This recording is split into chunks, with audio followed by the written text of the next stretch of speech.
Well, this is exciting. This is for any parent of a young person with autism who is aged between 8 and 20. Okay, so if you're a parent raising a young person with autism, this is for you.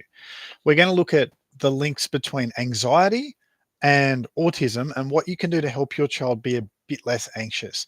And that's a big thing. It's a life-changing thing when people's anxiety level can drop. So let's have a look at what you can do as a parent when it comes to autism, anxiety, and just being able to make life easier for your young person. So the first thing to understand is that emotions are a big deal. Okay, emotions are a big deal for everyone. And if you have autism, well, emotions can be an even bigger deal for you because not all of our young people have the skills to handle their emotions. That's called emotional regulation. So the idea is we don't want to be talking to our child about, oh, you're broken, you have anxiety. It's like, no, no, no, no, that's not helpful. What we want to do is talk to our child about the skills to handle big emotions because it's not just anxiety. Our kids are dealing with anxiety, they're dealing with anger and frustration. They're also dealing with happiness and joy. And the tendency is if you just focus on the anxiety, you'll get more anxiety. Okay, what we need to do is we need to just talk about big emotions, build skills for big emotions, regardless of whether they're easy emotions to work with or whether they're hard emotions to work with. Okay, so the first thing to understand with autism is that our young people get overwhelmed quite easily. Okay, so a lot of what parents will talk about with meltdowns is like, oh, he's melting down. It's like, hold on, that is not a tantrum. That is a meltdown. It's an emotional response to not being able to handle things. Okay, um, so if we want to reduce the meltdowns, we want to start to deal with the triggers that lead to anxiety and that frustration. So the first thing to do is understand, well, what are the triggers for my child? Now, chances are they're things like things you haven't thought of. Things like being in a loud environment can be a real trigger. Things like being in an environment that's crowded can be a real trigger. Okay, like I don't know many people with autism who want to be in a crowd. Okay, that's not always their favorite. It can be things like feeling like they're not liked or they're in trouble can be another trigger. Um, it's like all these different things can be things that cause your young person to feel overwhelmed and anxious. And so part of our mission here as parents is to reduce those factors, reduce the externals that lead to that anxiety. Now, the reality is just because your child looks calm doesn't mean they feel calm. Okay. They might be doing well to present, an exterior of, I'm okay. But inside they're freaking out sometimes. And so we also need to be conscious that when it comes to anxiety or even meltdowns, that can go outwards, that the anxiety can lead to a meltdown that everyone can see. Or it can lead to like an internal meltdown, like, oh, I'm such an idiot. I'm so stupid, and then that fixation on I'm so stupid, everyone hates me, I'm such an idiot. And so that's another meltdown as well that can be triggered by anxiety. So maybe the meltdown looks like the emotional overwhelm that parents would call a meltdown, looks like, yelling or being cranky, outwardly just, making a bit of a scene. Or it might look like just inwardly just self-destructing and that negative self-talk, which is, to be honest, probably worse for someone than melting down outwardly. So let's have a look at how we deal with anxiety in young people with autism and how to support our kids. First thing I'm thinking is that it's common and it's standard, it's normal. Like I have met very, very few people with autism who I wouldn't say are really anxious a lot of the time because a lot of the time the world doesn't feel safe. So to you and I, as say neurotypical parents, Joe average sort of parents, we understand the social rules of wherever we are. Um, we understand if I go to the shops, the social rule is I quietly get my my items from the shelf. I go, I smile at the checkout person. I say, how are you? I answer their question. I pay for it. I walk out. We get those social norms. For your child, but unless it's broken down into step by step, they don't quite know what's required of them, and then that creates a level of anxiety. So one thing that you can do, a very practical thing as parents, is you can make sure that your child has the formula for dealing with whatever social things that they're going to be up against, whether it's walking into school, whether it's being in a classroom, whether it's talking to a teacher, whether it's having a job. It's like we need to break each of these social interactions down for them step by step. Okay.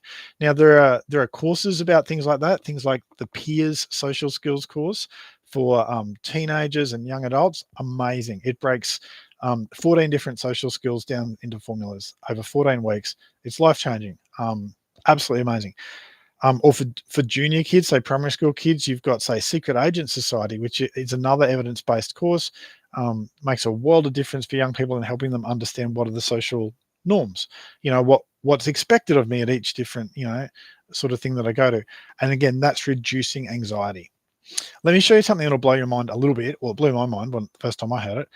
Is that if you were asked to do a maths test as a parent, and it was year 12 maths, would you feel anxious going in to do that maths test? It was going to be, say, an hour and a half maths test on, let's imagine, simultaneous equations, which is year 12 maths, and go and do that maths test. You've got 90 minutes to do it. Well, you and I, as we open up the page and look at the maths test, we're like, oh, we'd start to feel anxious. We'd feel anxious because we know the situation is hard and we're not equipped for it. Now, imagine this same person, you or I, going and doing a year 2 maths test, 12 plus 5. 17 minus 7. We're looking at it, we're going, we don't feel anxious. We feel bored. Yep, we just do the test. And that's the difference for your child between having the social skills they need to understand the environment they're going in and what's expected of them versus feeling lost. Okay. In the same way that you or I would feel anxious when we had to do a math test we can't do, our young person feels anxious when they have to go into a situation they know they're not equipped for. So it's helpful for us then to go, okay, well, what situations is my young person going into that I can equip them for? What are the formulas? Okay, what's the formula for meeting a stranger and having a chat? What's the formula for seeing a friend and having a chat? What's the formula for a birthday party? How do we conduct ourselves at someone's birthday party? Like, what are those things? So anxiety, a lot of the anxiety that our kids deal with is built on fear of not knowing what to do or fear of what's coming next. Now, we can't control what's coming next, but if we know that whatever comes up, I know how to handle myself, I know what I'm going to do next, then that's going to reduce the need to be as anxious. There are some specific skills, like, say, in Secret Agent Society, the helpful thought zapper. Okay, specific skills like self-talk sort of skills like that. An example of that would be like, okay, if I've got a coffee in my cup, I spill it on the carpet. My natural inclination might be to be like, oh, I'm such an idiot. Why did I spill the coffee on the carpet? That's not a helpful thought. A more helpful thought might be, okay, I'm going to zap that unhelpful thought and think, oh, what'll I do? I'll ask someone to help me, or I can clean that up, or I'll try to, or I need to be more careful in the future. Okay, so that's the self-talk strategy. It's an example of an emotional regulation strategy that young people can use, and that's straight out of Secret Agent Society. But if we want to help our young person with anxiety, we don't win it by going anxious, anxiety issues. No, we deal with it by going, okay, what are the thoughts that we're having? Another skill set that's from Secret Agent Society is that thoughts are like clouds. They float over your head, and guess what? The thoughts that you're having right now won't be there tomorrow. Okay, you'll have different thoughts. And it's your choice whether you want to fixate on that cloud or you just want to let it go. There's so many different skills that you can equip your child with their self-talk and how they handle thoughts, that will make a difference will bring their anxiety level down a lot. Okay. Let's have a look. What else can I do to be helpful? So if I want my child to be less anxious in social situations, I need them to know how to have conversations with others, how to start a conversation. You don't walk up to someone and shake their hand. Hello, I'm Michael. That is so weird. That is unhelpful. Instead of that, you just throw a comment out that the other person's likely to agree with, like, oh, it's a good day. It's a good day today, isn't it?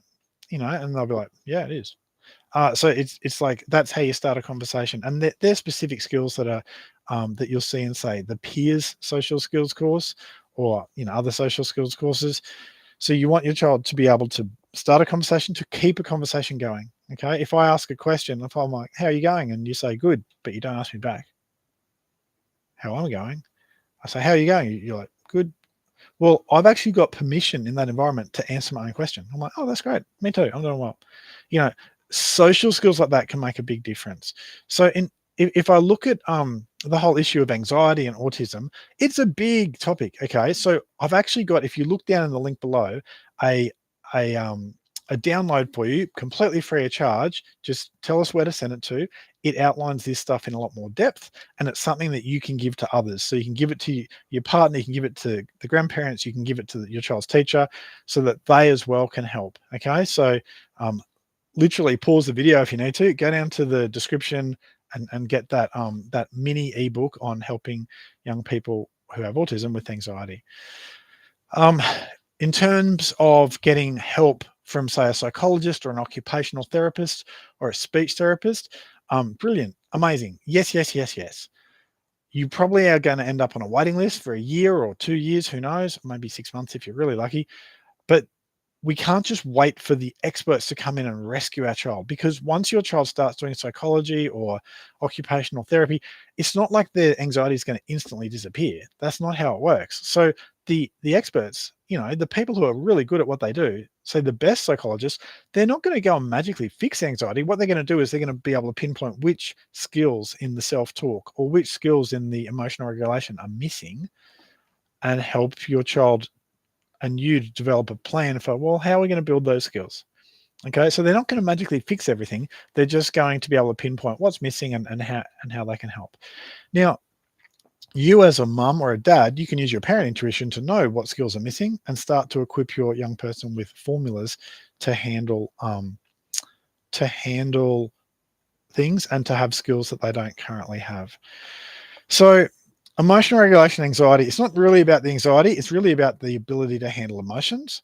And it's also about knowing they have what it takes to deal with whatever they're up against.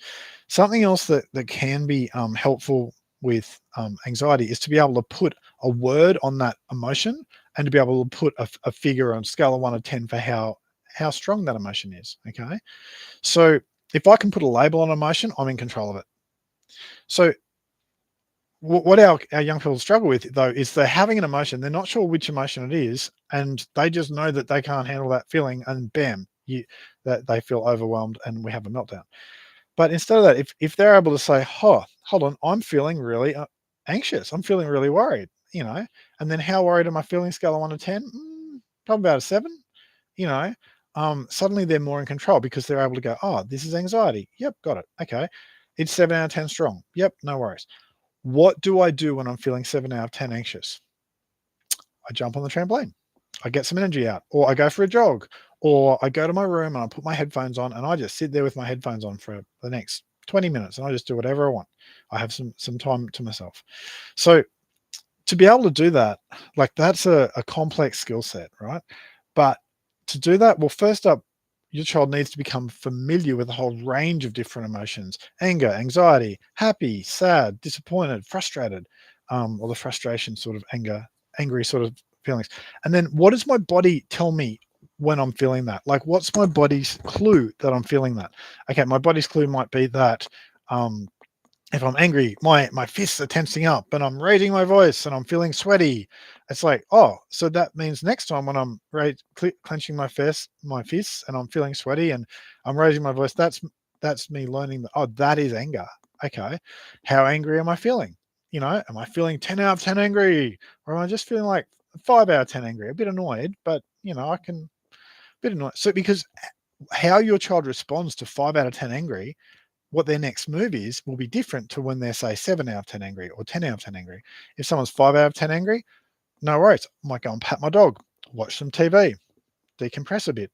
But if someone's 7 out of 10 angry, it's going to be a bit more like, I need to go to my room and close the door and just hang out by myself and maybe listen to my headphones or play some games, do something different to handle those emotions in a different way. Okay. So what you're seeing is that we want our children to be able, or our young people to be able to know what emotion they're experiencing, and to listen to their own body cues, and then to be able to label that emotion. Oh, that's anxiety, or that's me feeling worried, is probably an easier way for our young people to be able to phrase that. And then to be able to put a figure on it. Out of 10, that's a hard skill. Out of 10, I'm about a 6 out of 10, for that emotion. And to to already have a plan in place. When I'm 6 out of 10 for that emotion, here's my next step. Here's my formula. Here's my strategy. Very, very helpful.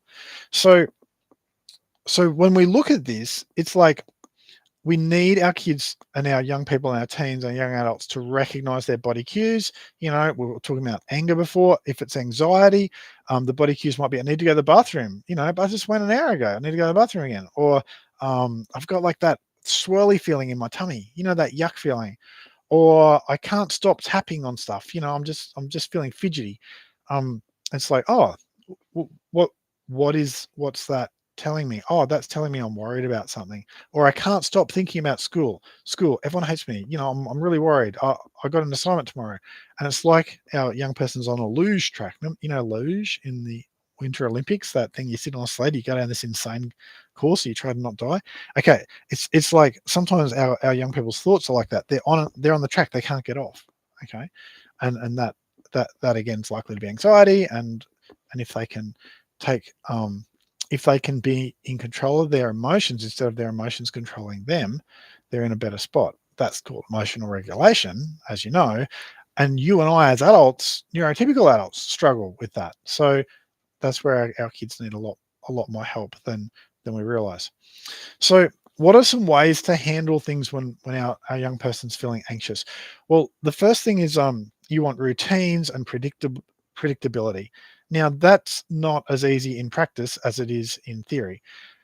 One way of getting some predictability and some routine in an unknown situation, say your child's in a loud environment like the supermarket, you want them to have their headphones on so they're listening to their music. It was predictable and they're sort of able to shut out a bit of the world.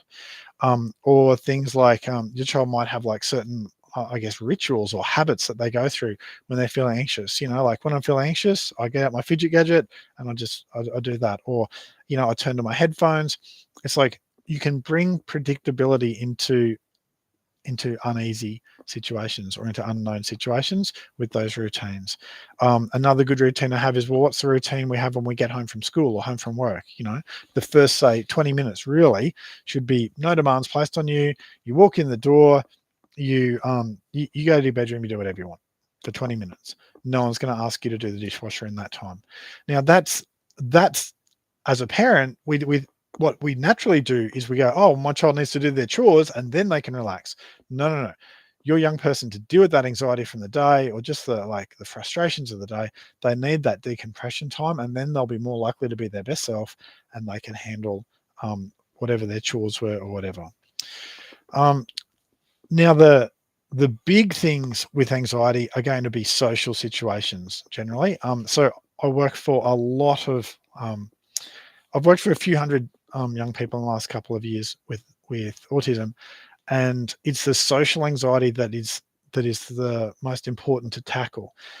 The reason for that is that if you're socially anxious, you're not going to build friends, and if you don't build friends, you get more socially anxious when you go out into the world and have to hang out with people because you're not building your skills. So to build some social to handle social anxiety, you don't deal with it through the anxiety side of things. You deal with it through the social side of things. So what are the specific social skills that your young person needs so they can do people? So for that, things like how to build a friendship. You start by, well, how do I build rapport with people? You know, how do I interact with people? Well, for that, you start with the conversational skills. How do I start a conversation? Even if it's just a 3-line conversation, you know, what are you up to? What have you done that's lately? You know, like little simple questions with simple answers, and knowing to ask follow-up questions when the other person answers back, and knowing do not go down the lose track. You know, do not go down the pre-predicted path of you talking for 3 minutes about your favorite hobby. It's like, no, that's not the purpose of starting a conversation. The purpose of starting a conversation is to exchange information. Okay, so things like that. So your young person knowing, how do I handle myself socially? How do I start a conversation? How do I keep a conversation going? How do I leave a conversation? Other things socially is, how do I do a text message? Because I need that socially. Rules and strategies for text messages. And then things like, well, a lot of the social anxiety is going to be about, what do I do when I'm in a group and they won't, or trying to break into a group and they won't let me in? Or what do I do when I'm sort of in a social circle and people are being not kind to me? How do I pull out? So that sort of stuff, it's all social formulas, and your child can learn that, say, from the Peers Social Skills course, PEERS. Look it up. You'll see heaps of info about it at amazingskills.com.au or amazingskills.org. You've got that course. You've got, look, there's an abundance of social skills courses, but the bottom line is you want to move your young person from, I don't know how to do social situations, to, oh, I have a formula for that. I know how to handle it. Or if someone's bullying them or being mean to them, what's the formula? What's the social formula for handling that? Because if you don't have a social formula for handling that, you're going to struggle. You're going to get stuck, and you're going to get anxious, or even worse, before it even happens, you're going to get anxious, and then that'll lead to making you a target. If you look in the link down below, there's a downloadable little 15-page mini ebook that we can send you completely free of charge, that will explain a lot of this and some of it in more depth, and you can give that away to people that you know who need it. Okay, so look down the bottom, press pause on the video if need be, and download that. It takes no time at all, and then you're going to be miles ahead, and you can then pause watching a video if you want and go and read it. But most of all, you can create a resource that others in your child's life can use. Okay. Now, looking at the social anxiety, going back to what we were saying, it's like the opposite of anxiety is confidence or self-assuredness. So what we want to do is not just, like, you can't just deal with the anxiety in isolation. It's part of the bigger skill set. But the confidence, what's going to build some confidence in our young people? Well, when our young person was, say, 5 years old or 8 years old, you could just affirm your child with your words. Oh, you're a champion. Oh, you've got what it takes. And they would believe you. And that was nice. But as your child gets older, pretty much from about 7, 8, 9 years older, that doesn't work so much anymore, because they listen and they go, oh, mum says I'm a champion, but I go to school and everyone there says I'm a loser. Okay, so the actual evidence of what they're faced with is bigger than mum's words. Okay, so to build confidence, so we don't have to feel as anxious, we actually need to build skills. We cannot deal with the anxiety without building skills. Okay, because skills is the foundation, and then from that you get confident, and from that there's less need to feel as fearful and anxious. So another thing to build confidence is to have a good quality support network. Now, a support network, it has to be more than just mum and my school teacher, or mum or dad or my school teacher. That doesn't work in the real world, because in the real world, you're at school for many hours a day and mum's not there, and your teacher is busy. They've got things to do. They've got, 30 children in the class plus their own paperwork. They're not really going to give you what you need. So a support network needs to be, my parents, my teacher, my relatives, other people who support me at school. But most importantly, we need friends. If we have friends, then we're going to be safer from bullying. Okay, because bullies don't target someone who's sitting there with 4 friends. Bullies target someone who's on their own. Okay, so we need those friends, and we need friends at school, and we need friends outside school. Now, that sounds like I'm asking for something impossible for a lot of people who are watching this video. I'm not. It's not that hard. It's like, you can take a child who has no friends from where they are to having 2 or 3 pretty decent friends in about 3 months. You can do that pretty straightforwardly for most young people with autism. If you're equipping them with social skills, here's the social formula for how to do, conversation skills, and how to ask other people what they like to do, and basic negotiation skills. You can take someone from where they are of, oh, I don't have any friends, to, oh, I've got two friends, and you can do it in about 3 months. And then for your child to make a best friend, usually takes about 6 months. Okay, so we need our young people to have a support network. We get a support network by you as a parent can create a lot of the support network when they're little, but as they get older, they need to do the work of building their support network. They need to do the work of making friends, and they do that by making skills. By building skills. Now, another thing for building our confidence so that we don't have to feel as anxious is to look backwards in time and go, where were you a year ago? Okay, so at whatever stage of skills your child is at, or your young person is at, for social skills or for emotional regulation skills. If you just look at the skill deficits, you're going to end up with a really disappointing thing to look at, and it's discouraging, and that doesn't help anxiety. Instead, what we need to do is look at growth. So where were we a year and a half ago compared to now? So if your child's say in year 10 and they're struggling to get to school because they're feeling really anxious about it, you look back to, okay, what about back when you're in year 8 or year 9? How did it feel then? It's like, oh, yeah, well, life was harder then because of this skill was missing and that skill was missing, or I didn't have any friends and now I've got one friend. So you want your child to be able to look at where they are now and then look back to a time a year or 2 or 3 ago where they didn't have as many skills and where they had more reasons to be anxious back then than they have now. And then what you can do is you can show your child the growth that they've made. And that's not a one-time conversation. What we really want to be doing is creating events or like milestones, ways of celebrating their growth. So one thing you could, a parent that I work for actually did this with her young man. He completed the Secret Agent Society social skills course, and at the end of it, she gave him a trophy. It was like, hey, his name, and you're a champion. He finished his Secret Agent Society skills course. He's now a fully equipped secret agent, And I mean, that's a marker that he'll look at on his shelf every day and be like, yeah, I've achieved something. So we need some markers. It might be that, or a certificate, or it might be, well done. You've got a friend. You took your friend to the movies. Because any social thing you want to do with your young person, you want to be shoulder to shoulder, not face to face, creating conversation. You want to be shoulder to shoulder, both of you having experience. And the movies is a good example of that. And while you're at the movies, you take a selfie or someone takes a photo of you guys at the movies, and then you get that photo printed up and you put it on the wall of their room, because that way they can always look at that photo and be like, yeah, I'm the sort of person who goes to the movies with a friend. That's a very different perception of yourself to, I've got no friends. And on days when you feel down, you'd be like, yeah, I go to the movies with people sometimes. It's just a different way of viewing yourself. It's a way of viewing yourself as a success, not a failure. And that success is, it's part of the antidote to that constant anxiety. What else can we do for anxiety? It's like saying how long's a piece of string. Okay.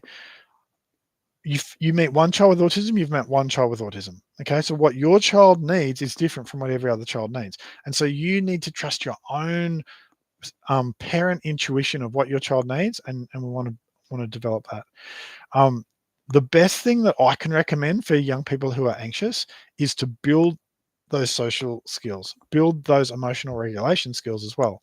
Because when you're little, mum's words keep you going. When you're older, you actually are constantly evaluating the world for yourself.